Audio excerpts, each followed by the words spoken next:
প্রাণবন্ত ছিল, কিন্তু এখন তা কেবল একটি ধ্বংসপ্রাপ্ত কাঠামো হিসেবে পড়ে আছে, যা সময়ের নিষ্ঠুরতা বা অবহেলায় মনে করিয়ে দেয়।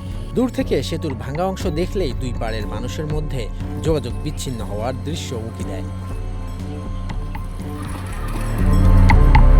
প্রবল বন্যায় পানির তোড়ে সেতুটি ভেঙে যাওয়ার ৬ বছর পার হতে চলল, কিন্তু জোড়া লাগেনি জামালপুরের সরিষাবাড়ী উপজেলার ঝিনাই নদীর উপর নির্মিত সুয়াকৈল ব্রিজটির দুই প্রান্ত।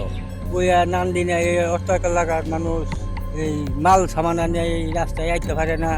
বৃষ্টি হইলে খুব পিছলে হয়ে যায় রাস্তা, মানুষ হাইরেও আসতে পারে না।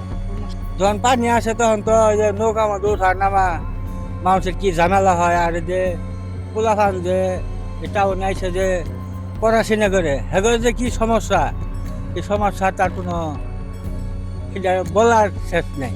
দুই উপজেলার ১৭ থেকে ২০টি গ্রামের প্রায় লক্ষাধিক মানুষ। পারাপারের পথ রুদ্ধ হওয়ায় মানুষের অসহায়ত্ব এবং গন্তব্যে পৌঁছাতে না পারার বাধা স্পষ্ট।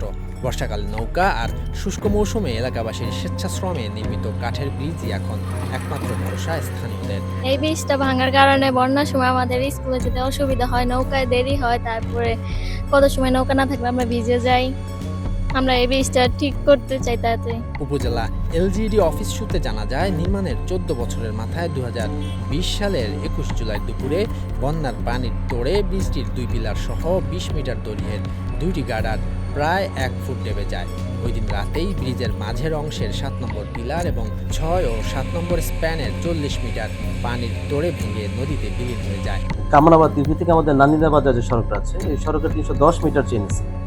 আমাদের এখানে একটি ব্রিজ আছে, যেটা হচ্ছে আমাদের ১০ স্প্যান বিশিষ্ট ২১০ মিটার একটা ব্রিজ। এই ব্রিজের আমার ৬ নাম্বার, ৭ নাম্বার এবং ৮ নাম্বারে ৩টে স্প্যান ২০১৯ সালের বন্যাতে ক্ষতিগ্রস্ত হয় এবং এটা ভেঙে যায়। তো বর্তমানে ব্রিজটি চলাচলের অনুপযোগী। তো তার প্রেক্ষিতে আমরা আমাদের দপ্তর থেকে আমরা বিভিন্ন সময়ে এই ব্রিজটি সচল করার স্বার্থে আমরা বিভিন্ন প্রকল্পে এটার প্রস্তাবনা প্রেরণ করেছি অলরেডি। আন্ডার 100 মিটার প্রকল্পে ওই ব্রিজের ওই অংশটুকু, ক্ষতিগ্রস্ত অংশটুকু মেরামতের জন্য প্রস্তাব দেওয়া আছে এবং এটা ঊর্ধ্বতন কর্তৃপক্ষের সাথে এই বিষয়ে কথা বলা হয়েছে। আমার জেলা নির্বাহী প্রকৌশলী মহোদয় এই বিষয়ে উনি অবগত আছেন। তো আমরা আশা করছি যে ব্রিজটি দ্রুততম সময়ে এটি হয়তো মেরামতের কোনো প্রস্তাব গ্রহণ করা হবে, অথবা এখানে নতুন কোনো সেতুর প্রকল্প আসতে পারে। কষ্টের মধ্যেই স্বস্তির খবর হলো, শীঘ্রই ব্রিজটি মেরামতের আশ্বাস দিয়েছেন স্থানীয় সংসদ সদস্য।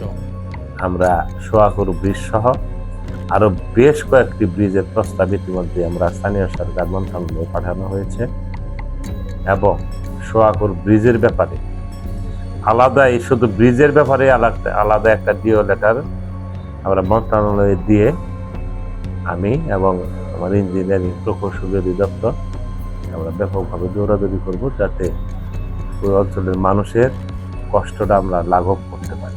সেতুটির ভাঙা অংশ জোড়া দেওয়ার আশায় বুক বেঁধে আছেন জনবহুল এই চরাঞ্চলের নারী পুরুষরা।